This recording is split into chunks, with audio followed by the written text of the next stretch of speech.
Good evening, everyone. A warm greeting to all on behalf of In Tandem Research Club.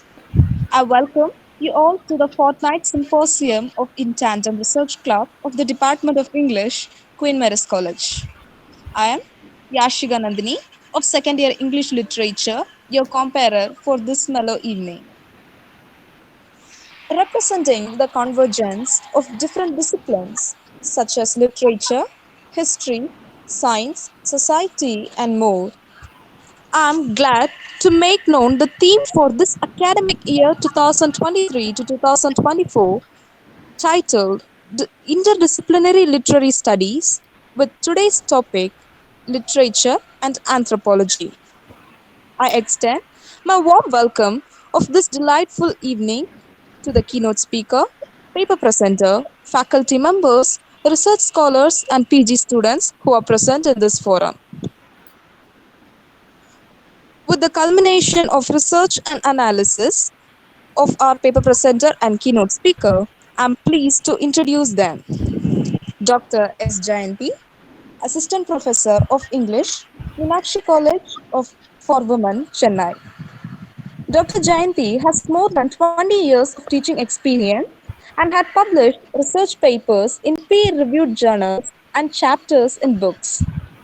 Had been an editor for college newsletter, in-house Samachar, and department magazine Tattoo. Her involvement in social work has been recognized by Lion Clubs of Chennai, Meenakshi by awarding Par Excellence President Award 2014 and Chevalier Award 2017. She also got Best Woman Researcher Award 2022. MALA Award for her significant contribution to the library and information science in coordinating to publish an online journal in 2023. It's a pleasure to have you here, ma'am. Next, Mr. Hare Krishna Kuiry, Independent Researcher, Department of English, Central University, Jharkhand. Welcome, sir. He will give his keynote address followed by the paper presentation. Now, I request Dr. Jayanthi, Assistant Professor of English, to come forward on the title Literature from an Anthropological Perspective with reference to Sea of Poppies. Thank you, Yashika. Good evening to one and all who have gathered here. And I thank ma'am, the organizer, the head Department of English, staff members, fellow enthusiasts of literature, anthropology, and my dear students. It's a great pleasure and enthusiasm for me to stand before you today in trying to captivate the intersection of two realms of profoundly shape our understanding of humanity, literature, and anthropology. At a first glance, these two disciplines may appear distinct, with literature delving into the realm of imagination and creativity, while anthropology seeks to unravel the complexities of human culture and society. However, upon closer examination, we discover that they are intricately intertwined, offering us profound insights into the human condition. So, now let me move on to my topic. I'll try to share my PPT. One second.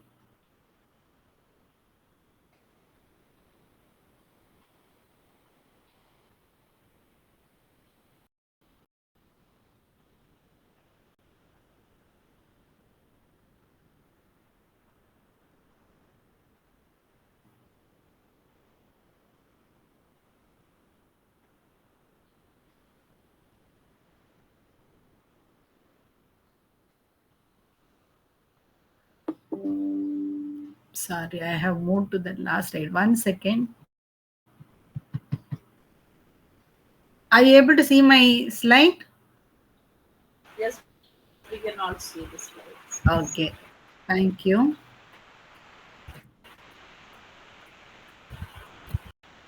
Okay, literary anthropology. So when you are going to try associating the literary and anthropology together, you find it is historical specificity, cultural evaluation, social institutionalism of the society.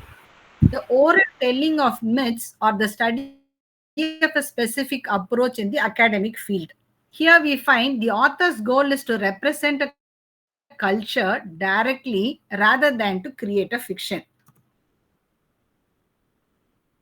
For example, we are able to look in the literature and anthropology in George Orwell's Animal Farm, where he talks about the corruption of ideals and Russian Revolution. J.M. Sinch, Riders to the Sea, where you find the occupation of the people, gender roles, religious beliefs are to be noted. And as I'm going to specify on this study of my idea of the keynote being Amita Ghosh Sea of Poppies, where we find colonialism, culture, and power dynamics are to be noted. Key anthropological themes in this novel, The Sea of Poppies, when you take in, I have just divided into 5 subdivisions on a broader keynote idea so that we'll be able to understand it in a better way. The first being caste and social hierarchy, the other cultural hybridity and identity, the third being economic exploitation and labor, fourth religious beliefs and rituals, and the last what I'm going to deal with is the language and communication that had been used in the novel. Regarding the caste and social hierarchy, you find there is a rigid caste system that is prevalent in colonial India, and how the individuals are found to be sufferings and what sort of a life they are leading, or certain other aspects that we are going to concentrate. Here we find the protagonist, DT, a lower caste woman, and then you are able to see another character, Zahari Raid, who's found to be of a mixed race. He's a sailor, where you find his lifestyle talks about the social hierarchy that is there and the discrimination because his father is white and mother is a black. And as we move to the caste divisions that shape the relationships, opportunities, the power dynamics that is existing in Indian society are to be represented in the novel. The line that is between the sahibs and the kalaks, when you take in, it is found to be very, very firm.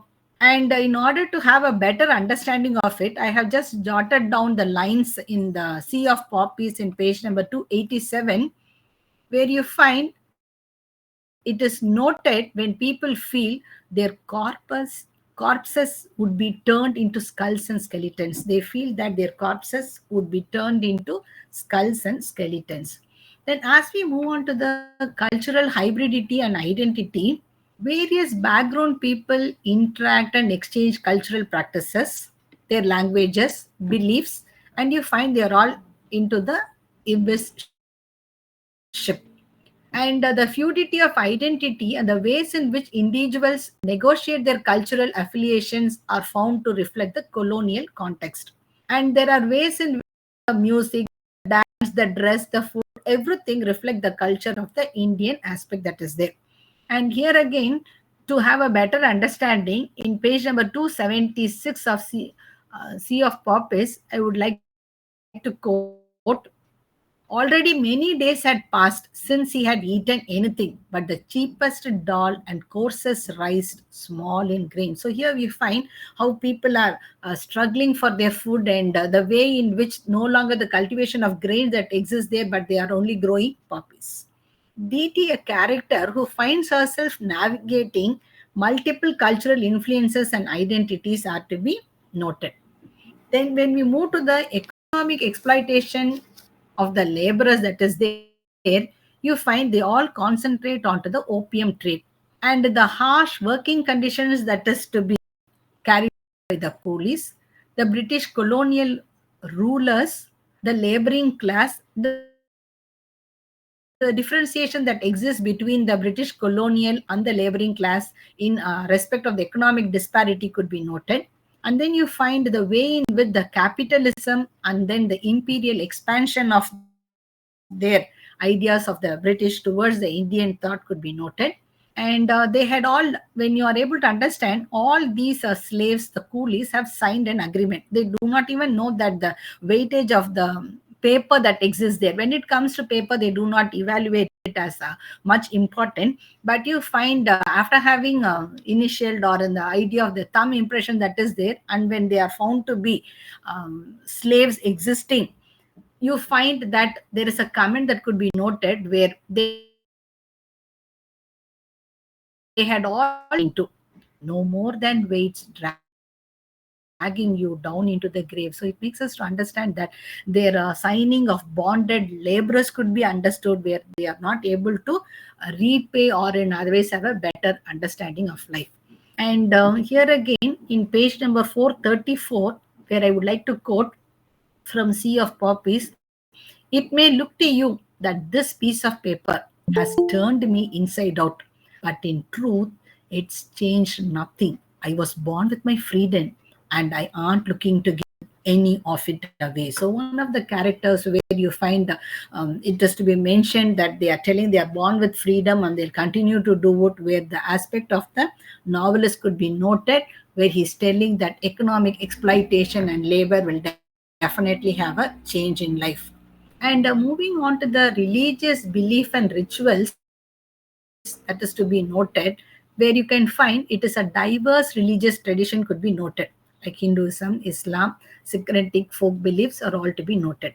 And here the novelist tries to explore to the traditions, and he is trying to interact with everyday life and the social interaction that is there to give a broader understanding of the literature and anthropology that is there. Through rituals, ceremonies, and spiritual experiences, the characters are able to find their solace, guidance, and meaning in the midst of social upheaval and personal struggle. So you find the ritual ceremonies that is to be followed gives them the hope that definitely there'll be a change in their lifestyle. And the rituals they had grown up with gives them a sort of a comfort, and they are able to understand that it will continue to help them to have an optimistic view. Through the ceremonies and afterwards during the long journey upriver to her new home, you find that how she is able to establish the lifestyle could be noted in page number 31 of Sea of Poppies. And as we move on to the language and communication, you're able to identify that people are speaking many languages, different dialects to be noted. And then you find language is found to be serving as a marker of identity, social status, and cultural affiliation. Because when the person starts to speak in English, they are all looking at her with awe, though she is not found to be given a recognition. But at the same time, the language of English gives them the preference to move with people and trying to carry out their ideas. So that sort of differentiation of language could be noted. Then the complexity of communication, multicultural context could be noted, where when a person is not able to communicate in the language that could be understood by the masses, the difficult situation that exists there and how they are not able to bring out their ideas and thoughts, or in other ways, so many voices now, she couldn't keep track of them. Sahibs and Mem Sahibs, Laskars and stewards. So each of them have their own representation of their language and communication, where all of them are not able to join together and present their ideas. Here again, I would like to quote from page number 77 of the novel Sea of Poppies, where through the ceremonies and afterwards, during the long journey upriver to her new home, DT had felt no apprehensions. And as I'm coming to the conclusion of the idea of bringing out the anthropological aspect in the novel provides a nuanced understanding of colonial society and its lasting legacy. So we'll have to remember that colonial society and the legacy that is to be existing is being brought out. Then the lives of various communities during the era of British colonialism, the various communities that had been existing there is brought out. The third idea you find in this novel, it is trying to bring out the interdisciplinary nature of literature and anthropology, where the novelist has brought out that through culture, through tradition, you will be able to understand it. And though he has not concentrated, made it into a fiction or a novel of importance, but wherein you find the anthropological view could be noted, and wherein you find these social and cultural phenomena, while also offering insights into human behavior and society. So once when you start reading these sorts of a novel where the aspect of anthropology is existing, you can understand the human behavior and society. society that is there. And these are the reference and the abbreviations. And I have a question. Who is he? Students, can you guess? Anyone who can respond? Whose picture is shown here?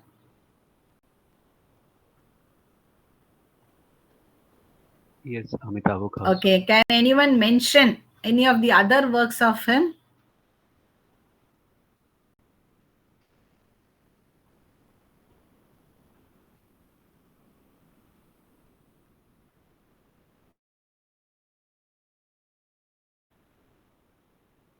Yes, can anyone mention the other works of him? I, Yeah, many of them. The trilogy is there, of course.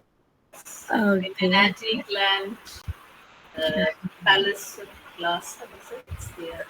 Thank you, ma'am. Yeah, Thank you. so Thank you. quite a lot of them that have a lot of anthropological The details. details that's there. So, Hungry Tide, I think, was Hungry Tide was prescribed for the 3 years sometime back. I don't know if um, yes. Thank you, ma'am. Thank you, students. Do you have any doubts? Do you need any clarification on this novel or aspect of it? Like, could you, I mean, highlight, madam, the specific things that is in the story, the anthropological details that have been pointed out by like I mean, as the story progresses, know how he I mean, how he digs into the past or history. You can give them a slight. I don't know if all the students know the story of Sea of Poppies. So you can just give them just a small what do you call a summary, perhaps of that what that book is about, and perhaps that would I mean let them know. The others, of course, teachers and the others will know what that is.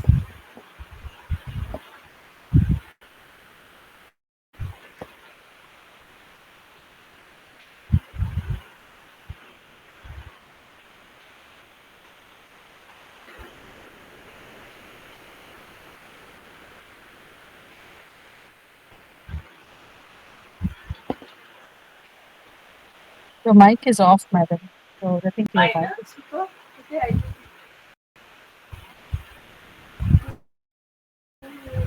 No, it was on, no? It was No, I mean Jayanthi ma'am's.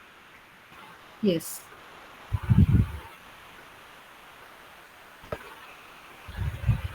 Here you find that the title of the novel, when you can understand, it gives a message where the voyage of the poppies is found to be existing, and they are all traveling together. The social economic problems and the background of the class differentiation could be noted, and you can even identify there is some sort of a representation of power, the love that exists there, and the ideas of the society, class, caste, cultural ideas could be noted. And much more of it, you find that it talks about the European expansion, culture, religion, language that is there. And as people are traveling, you find at one time when they want to escape, what they do is they jump from the ship and they are trying to get drowned. And regarding these poppies, when you can understand that they are all harvested during the summer time. And you can understand there's a character by name Rajni who's found to be a judge, and he is an high class person. And when he's expected to pay his debt, you find the judge is trying to tell him that you should pay it, and there is no other way in which you can escape, though you might be a rich person or in otherwise an person of power. So those are the other thoughts that is there. And you can come across a convict who's found to be Benjamin, and how he is being transported from one place to another. And the characters are at times found to be flirting. And regarding the main protagonist DT, when you take in, you find she gets married to a man who is found to be impotent, and so you can understand how the mother-in-law itself is trying to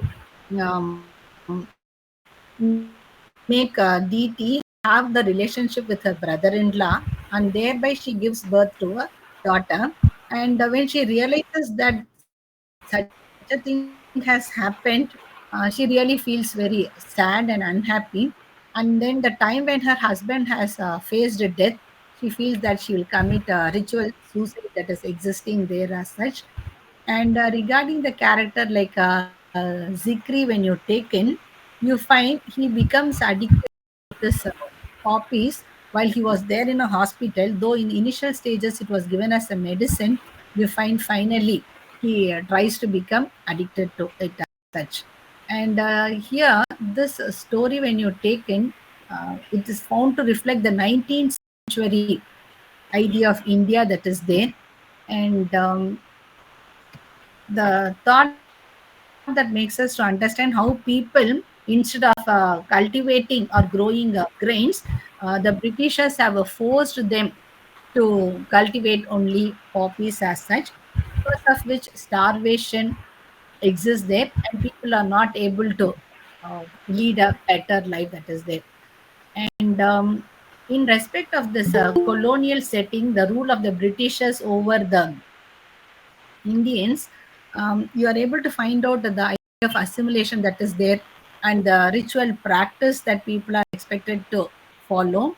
And as still further, when you move in, he tries to give much importance to the colloquial language that is there, and the characters in which you find people are not well accommodated as such. You are able to find in. And the landscape that is to be talked about, and this narrative when you take in, the writer is trying to make us understand that the rule of the Britishers found to be very hard and trying to show their power could be noted. These are the other thoughts that you will be able to identify in this novel as such.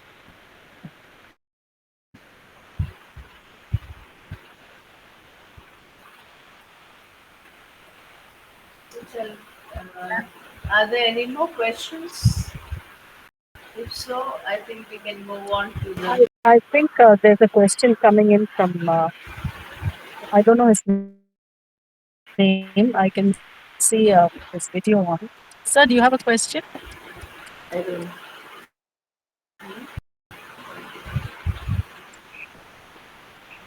Actually, I just talked. I was driving. I just thought I'll add a few insights. It's also about colonial capitalism. The opium trade, the ibis strategy, and the opium trade there. And and the most recent read I've had of Amitav Ghosh is the Gun Island, where you have this Banduki Sarkar, the gun merchant. And I also was thinking about how, anthropology is about people, their habitat, culture, but the disruption and displacement, in the case of the ibis strategy, there's a disruption to the way of life that these people had in their native culture, with colonial interference. And then with the you find in the Hungry Tide, so not the Hungry Tide, the Gun Island, these people, Bengali migrants in Venice, and they are connected to this place in the mangrove forests of Sundarban. So I just thought that I just share my two penny worth on this subject. Thank you. I mean, like a typical anthropologist, I think he begins with the history of India, Jambadvipa. It begins like that, and then tracing the Silk Route. I mean, in the colonial times, the Silk Route, and where that opium ends, what they do with opium, what opium does to people in India, what it does to people abroad, how it brings gains for the British, the indentured laborers through that other half caste character, you have that indentured laborers from Bihar settling in other places, and also slavery in other parts of the world, including India. All that is also been traced and begun. It continues into the next part of the trilogy also.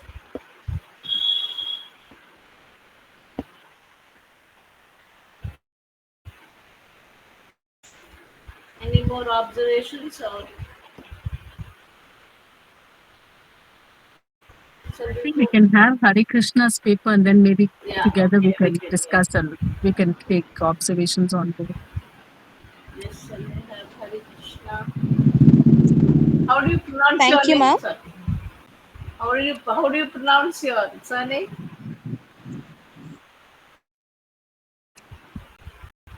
Sir? Your surname, how do you pronounce it? Ma'am, it's Kuiry. So, ma'am, may I start? Yes. Yes. I would like to share my PPT.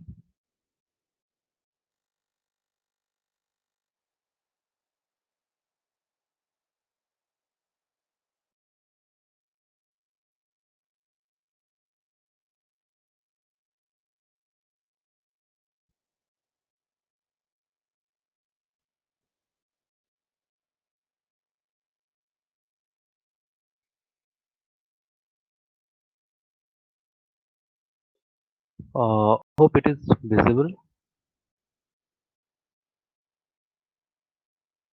Yes, it is. Okay. So, good evening to all.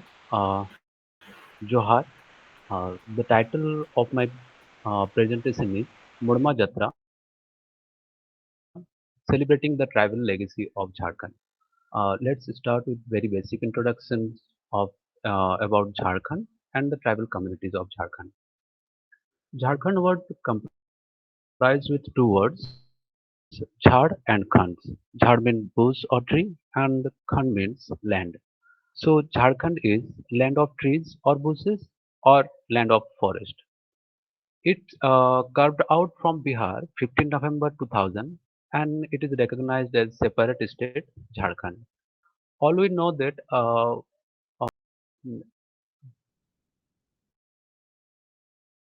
Jharkhand contributes, so it is rich in minerals. But Jharkhand is also popular for its beautiful natural landscapes. Ranchi city, that is the capital city of Jharkhand, is also called as the city of waterfall. Saranda forest, that is Asia's largest sal forest. Jharkhand has its own art and tribal food, folk music, dance, festivals, and fairs. There are 32 tribal groups in Jharkhand, and it is approx 26% of the total population. Anthropologist Lalit Prasad Vidyarthi classified whole tribal groups into four sections: hunter-gatherer, shifting agriculture, simple artisans, and settled agriculturalists. Oraon and Munda comes under the settled agriculturalists. They are diverse in their language, their culture, their traditions, but one common thread that connects is their community bond. And their community formed with their kin, nature, their gods, goddesses, spirits, and ancestors. Now, arguments of these presentations.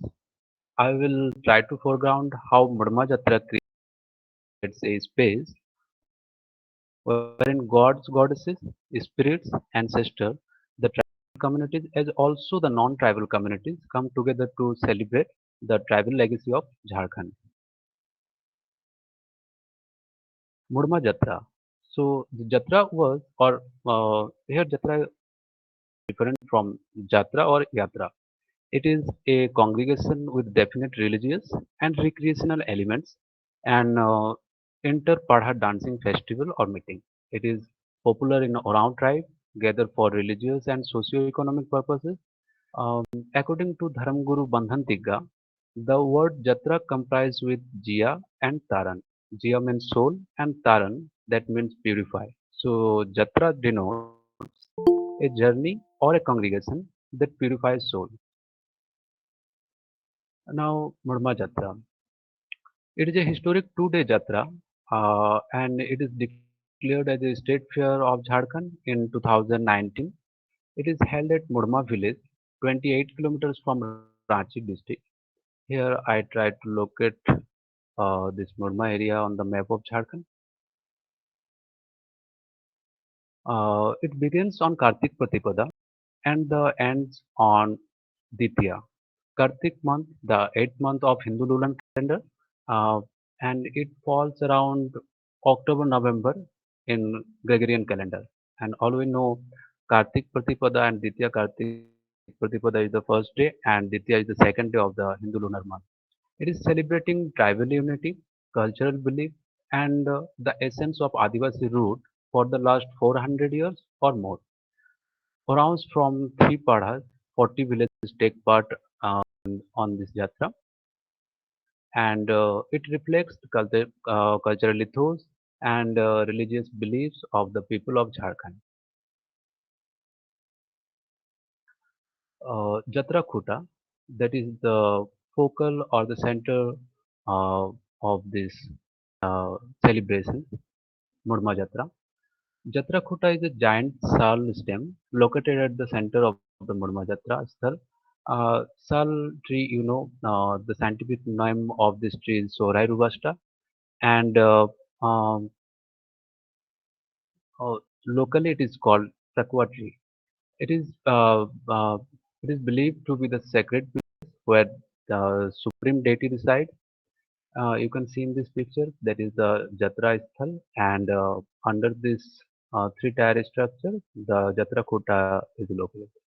So this three-tier structure also represents the three padhas, and from bottom to first umbrella-like structure, the distance is 21, and first tier to middle one, the distance is 12 feet, and middle to uppermost, the distance is 7 feet. So total it is 40 feet, and it represents the 40 villages of three padas.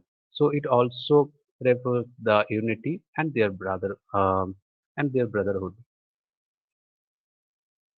Now the 40 villages. Here you can see this list of these villages that comes under these three padas.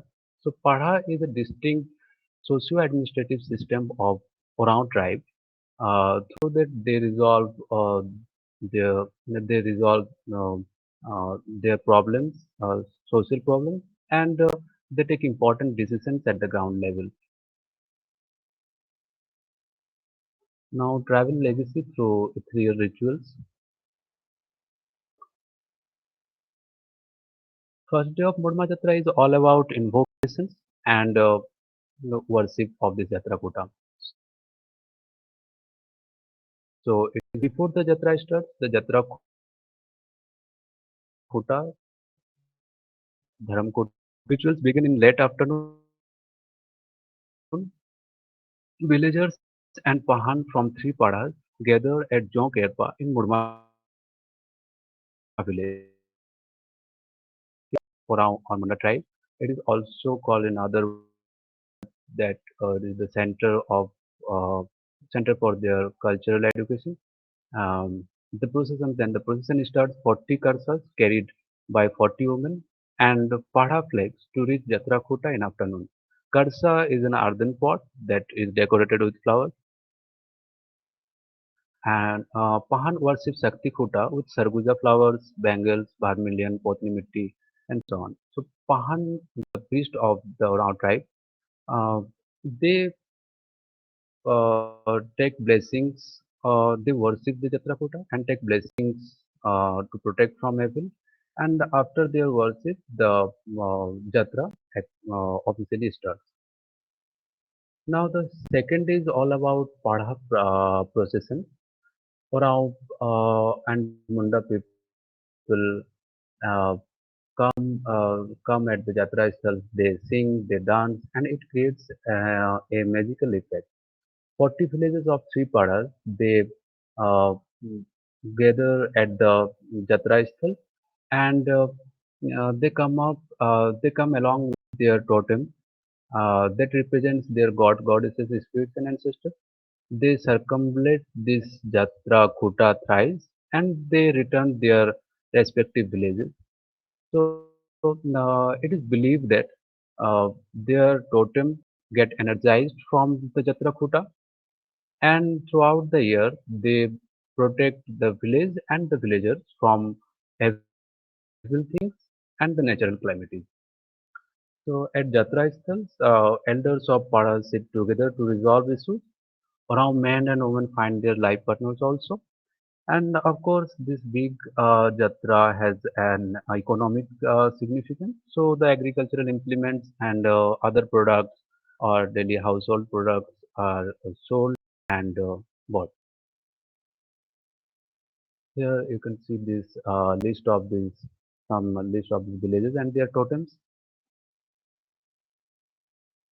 Now travel legacy through origin narrative. One origin narrative related to Murma Jatra is quite prevalent in this area. It is said that a cultural clash occurred between Oraon tribe and Munda tribe.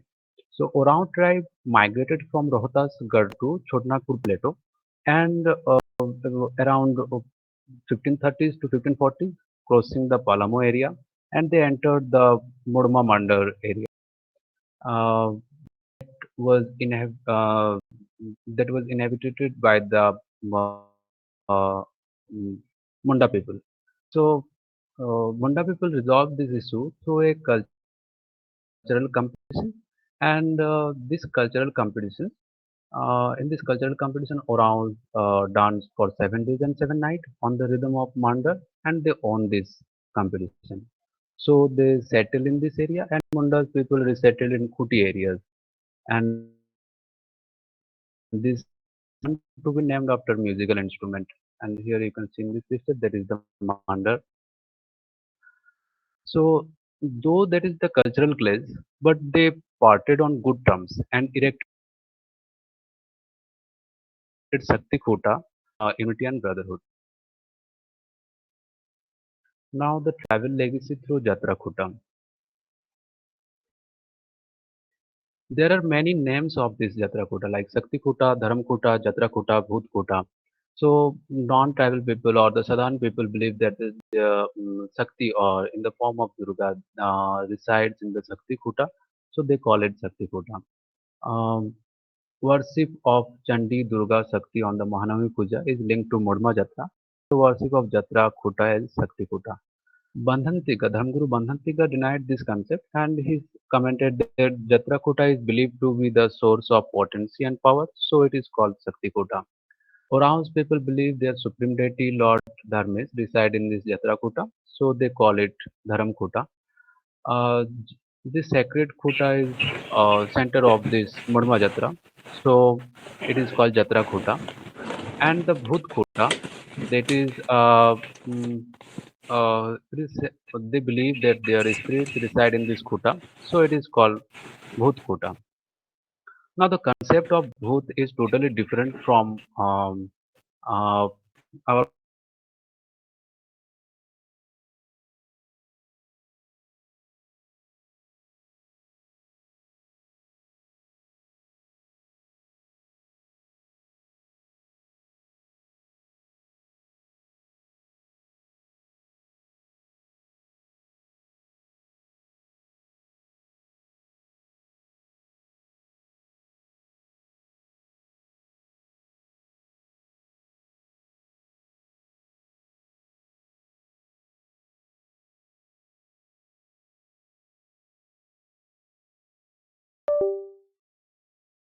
खैड़ भूला जंगल का भूत, खैड़ भूला गांव की बात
to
go, Mohanty, Pradibha Ray, in Mahashweta Devi, I have not come across this celebration, though she does mention, she's written a whole lot on the Mundas, the Keria, Yes. the Hunter tribes, the Oraons. She's written on all of them, but that's from an outsider's point of view. We don't have an insider's account of all of these. So considering the Jharkhand was created for the, for the all the tribal communities together, I think we should be getting more from there, Yes, ma'am, their own definitely. accounts. There Yeah. are a lot more possibilities to explore this area, whether it is in poetry form or in fiction form.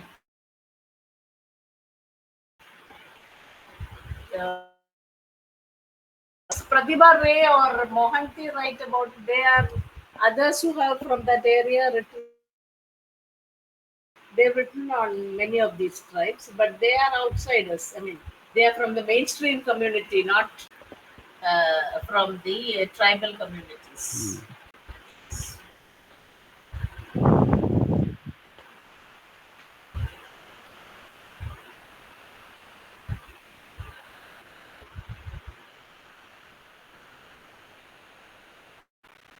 And I have another question, if I may. Yes, You please. spoke Yes, please. about other communities also partaking in this particular Murma Jatra.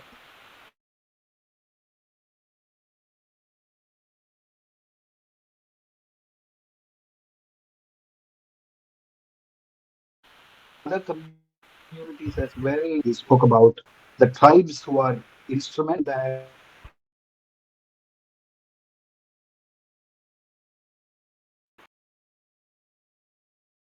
or and things like that during this Murma Jatra. Uh,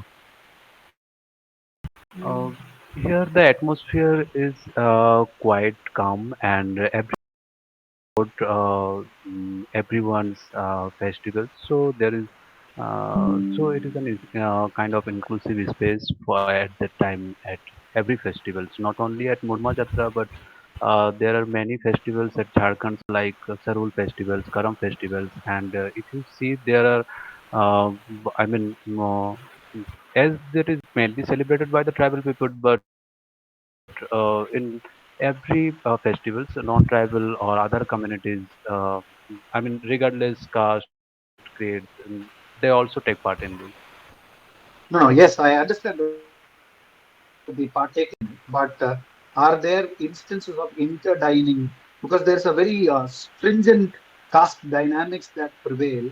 So how does that, considering that you also spoke about there is some sort of an absolute peace and tranquility that prevails, how do they partake in this interdining, if at all there is something that takes place that way? Uh, Are you suggesting, Mr. Joshua, what's happening in Manipur and all that winter communities? There are such instances across Yeah, India. it's a politically motivated Yes, among yes, tribals. Then yes, it is. yes. Do you have such incidents in in this kind of coming together. If I may just add a bit to what Dr. Joshua has been saying, as far as this interdining is concerned, at the Jatra venue there is no, no such concept of dining. But if you happen to visit any of the villages during any of their you would be welcome to partake of whatever they have to offer. It might be just rice and jackfruit curry, or it might be rice and the local fish, whatever has been cooked and offered to the deities on that day. Anyone who has come to attend the festival, they are welcome to partake of that. That is how it goes. Mhm. Thank you. Thank you very much.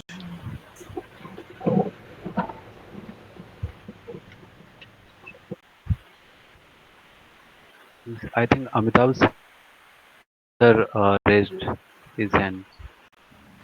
Yes, Hare. Interested me was you mentioned that the totems of the villages are brought to the Jatra Kota to be revitalized. I Yes. have seen very similar things happen. One is in Bishnupur, where the gods from all the temples in that area Mm. are brought to the Nath Mandir on Okay. at Rash time, Rash Leela time. And I Mm. have seen a very similar thing, but not exactly same, of deities from homes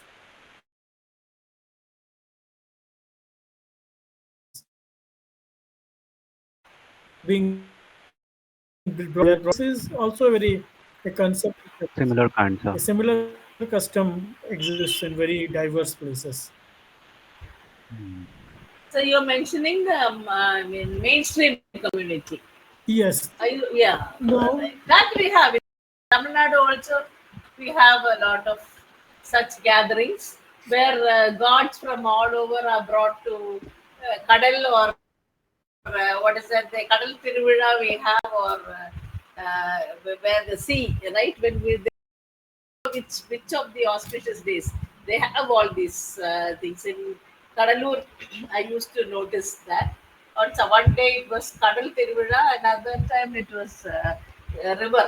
So when all the gods from the neighboring areas will be brought to that particular place, and there'll be of course there'll be skirmishes too. But this is the mainstream. I'm talking about the mainstream. God. They're not tribal. They're not tribal gatherings at all. Okay. So this kind of coming together is you say it is a kind of binding of the communities of that particular region of Jharkhand. These yatras you're talking about in among the tribes, it's a kind of a bonding of all the tribal communities. They're like coming together. Or Mm. I mean, is that is what you've been? I mean, am I right in thinking that that's what you are arriving at in these yatras? Mm. no, the case of Vishnupur is not fully mainstream. That is there are many Yes, sir. communities which Because are not fully mainstream communities either. mainstream communities, because I think it comes under the Rad Bangla area where Yes. the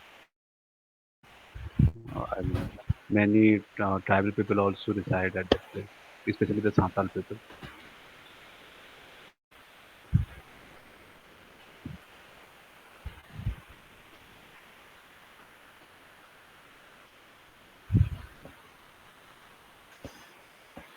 Yes. Any more questions? Observations? Questions? Do we have?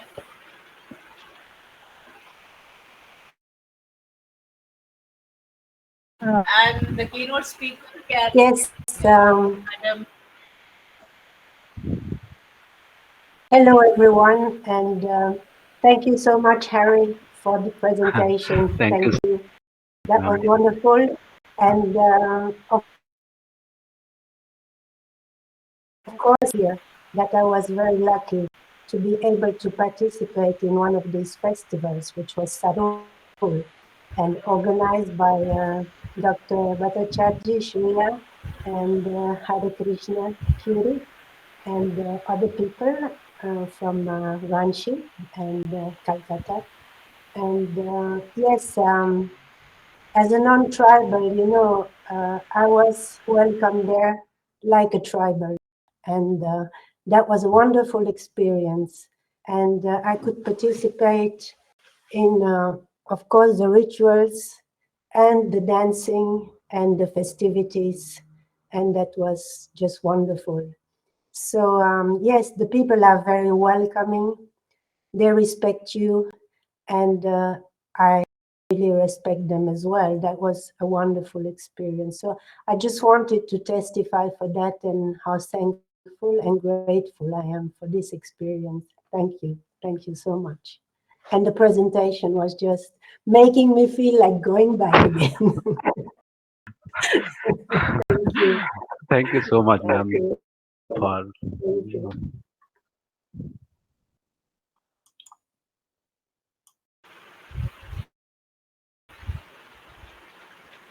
I would just like to add a bit about the question whether at this Murma Jatra only the tribal communities come together. It is not so, it is of course the tribal communities, but the non-tribal communities are also equally welcome to Murma Jatra. In fact, the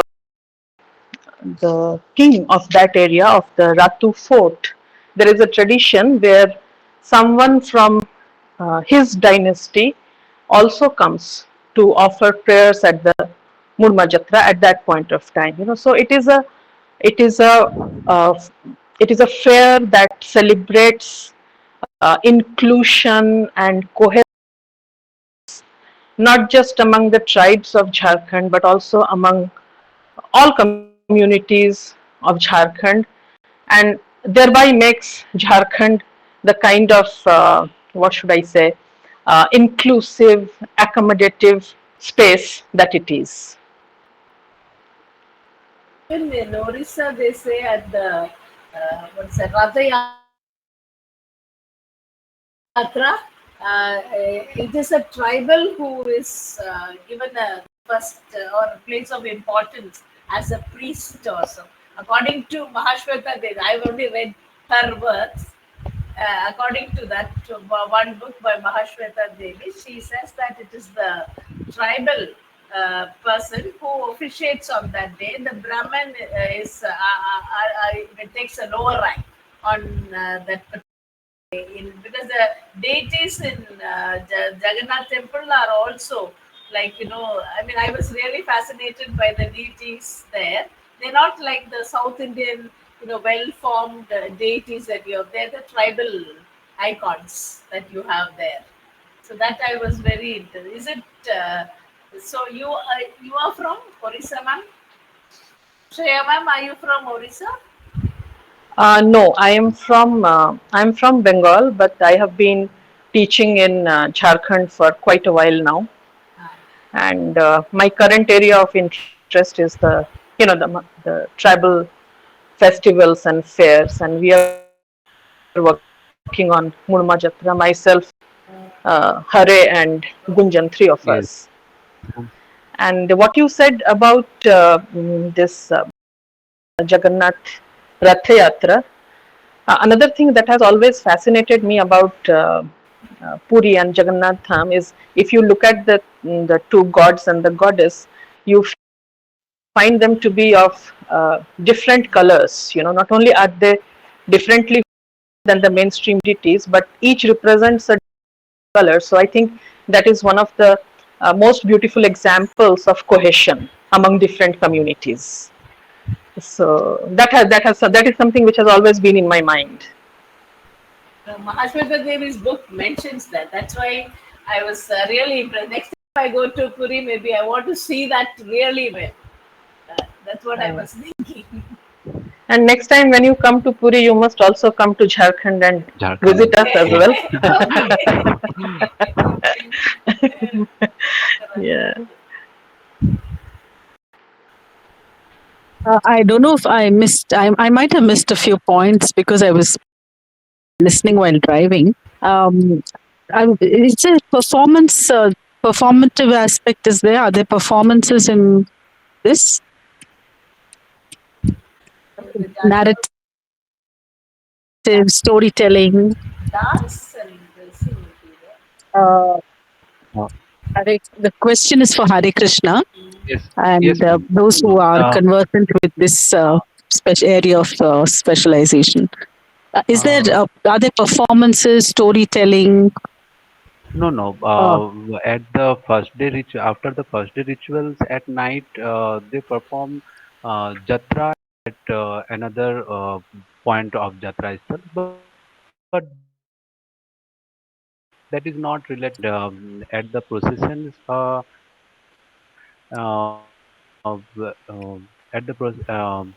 At the so second day processions, they tribal people only dance and they along with their totems. okay, Like it is a kind of huge and big processions. okay, dancing, a lot of dancing and Yes, that yes, kind of thing. yes. A lot of dancing and drums and singing.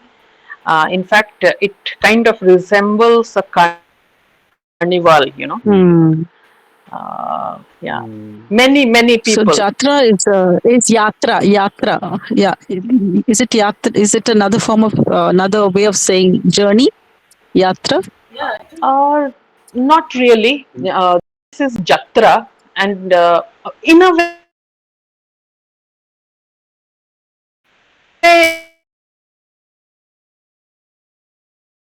a meeting place, a Okay, congregation, okay. which is Mm-hmm.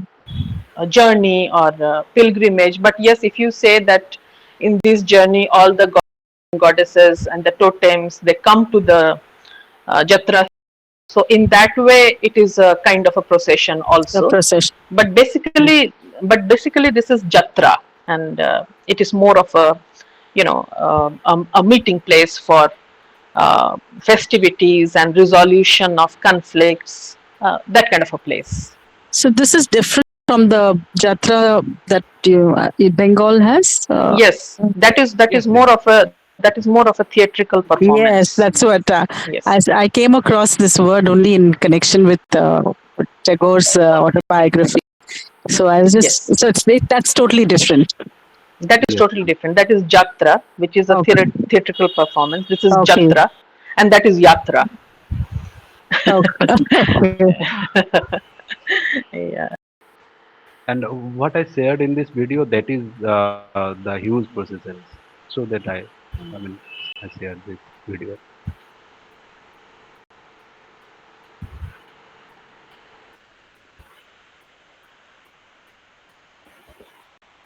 Joshua has a question.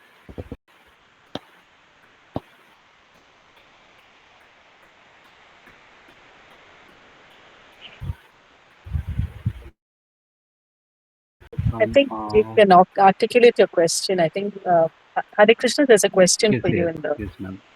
What are some of the themes depicted during this Jatra? Um, I don't know if we categorize there in the theme perspective. I mean, mm,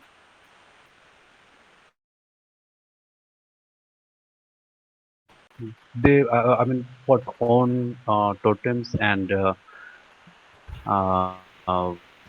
they come with uh, they join in this Jatra. So I don't know. I think ma'am will add on this. Yeah, ma'am.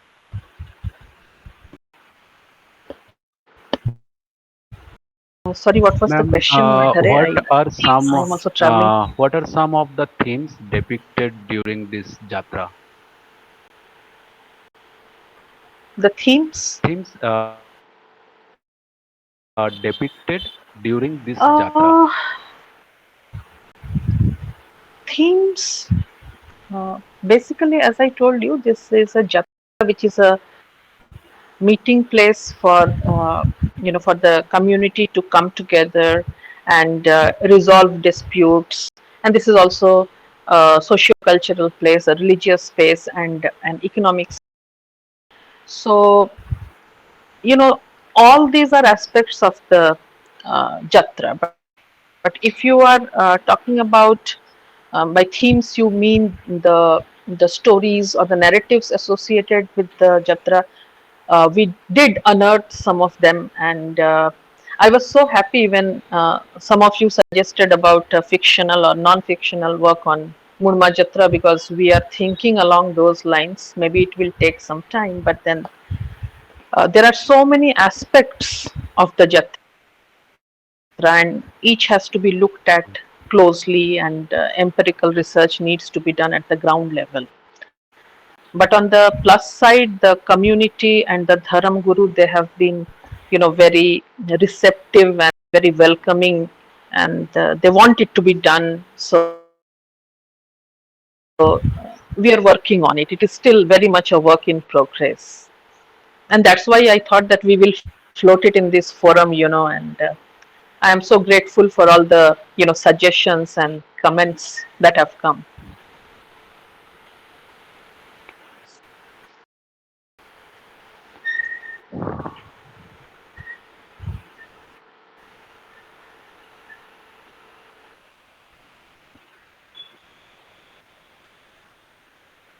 Thank you both presenters for having engaged us totally today. Right. Okay. There are no more questions, Yes, yes. Yashika. We can wind up today. Okay. As we bring this event to a close with wonderful presentation and engaging discussion, I'm honored to propose the vote of thanks. I thank our keynote speaker, Dr. Jayanthi, for sharing their valuable insight on literature and anthropology. Thank our college principal for her constant support.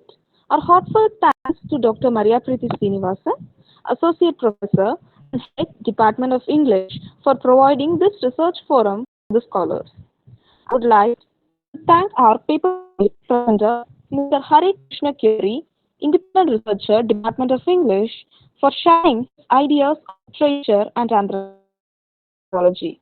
Once again, I thank all the staff members and research scholars who are present at this forum. Thank you all. We will meet again on 3rd May 2024 with the topic Interdisciplinary Studies, Literature and History too. Thank you all.